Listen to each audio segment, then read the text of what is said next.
在手术完，我们可以看到刚刚被下鼻甲堵住的通道已经清出来了。要不是亲眼所见，我还不敢相信。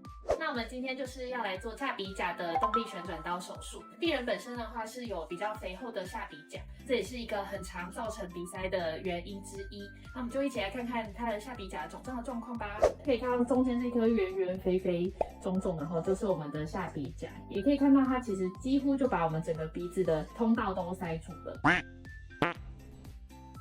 手术的话，我们就是要让这个下鼻甲体积减少，让鼻子的通道出来。好，那我们现在就来进行这个下鼻甲的缩减手术。A few moments later. 现在手术完，我们可以看到刚刚被下鼻甲堵住的通道已经清出来了。要不是亲眼所见，我还不敢相信。下鼻甲跟鼻中隔中间有明显的空间，这样就不会鼻塞，可以顺畅的呼吸咯。你有鼻塞、失眠的问题吗？留言鼻塞，让 iSkin 帮你全面评估。